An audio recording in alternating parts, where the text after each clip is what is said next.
Hi dear learner, आप सबका स्वागत है। आज हम बात करेंगे बिजनेस स्टडी से कॉमर्स के काज क्या हैं, फंक्शन ऑफ कॉमर्स। सबसे पहले ये जानते हैं कि कॉमर्स है क्या। कॉमर्स उद्योग द्वारा उत्पादित वस्तु को ग्राहकों तक पहुंचाने की क्रिया है, ये उसका काज है। उसके अलावा आखिर यह काज कैसे करता है, तो सबसे पहले ये कल्पना करके देखिए कि यदि बीच में संसाधन, उद्योग और कस्टमर के बीच के संसाधनों को हटा दिया जाए तो हमें क्या क्या प्रॉब्लम आ सकते हैं, हमें क्या करना है। तो एक बार जब सोच के देखेंगे तो हमें बहुत ही आसानी से पता चल जाएगा कि कॉमर्स क्या क्या करता है।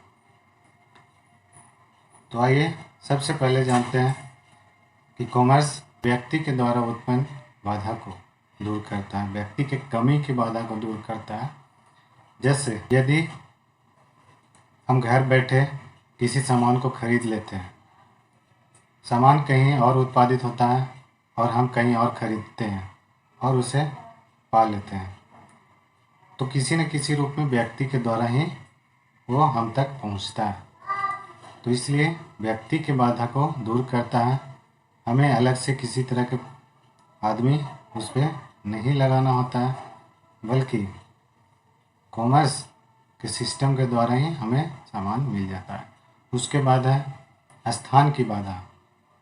यदि भारत देश के किसी कोने में सामान उत्पादित होता है तो वे हमारे देश के किसी कोने में बैठे ग्राहक तक आसानी से पहुंच जाता है। इसलिए स्थान की बाधा को भी दूर करता है। इसके साथ ही समय, जो कि ग्राहकों का समय बच रहा है, उत्पादनकर्ता का समय बच रहा है, एक स्थान से दूसरे स्थान सामान को पहुंचाकर समय की बाधा को दूर करता है। हम अपने कार्य करते रहते हैं और हमारा सामान हमारे आस पड़ोस पहुंच जाता है और जब आवश्यकता होती है तब हम उसे खरीदते हैं या ऑनलाइन द्वारा डिलीवर्ड कर दिया जाता है। उसके बाद विनिमय की बाधा को दूर करता है। विनिमय की बाधा या यातायात की बाधा को दूर करता है। जैसे रेल के द्वारा, गाड़ी के द्वारा, रोड यातायात के द्वारा, हवाई मार्ग के द्वारा इसे दूर किया जाता है। इसके बाद ज्ञान की बाधा को दूर करता है। ज्ञान से तात्पर्य है वस्तु का ज्ञान, उत्पादित सामान का ज्ञान ग्राहकों को होना चाहिए, और जिसकी बाधा को दूर हम एडवर्टाइज के द्वारा करते हैं, विज्ञापन के द्वारा करते हैं और वस्तु का ज्ञान उन तक पहुंचाते हैं, जिससे कि वस्तु का अधिक से अधिक विक्रय हो, वस्तु का अधिक से अधिक लोगों तक पहुंच हो।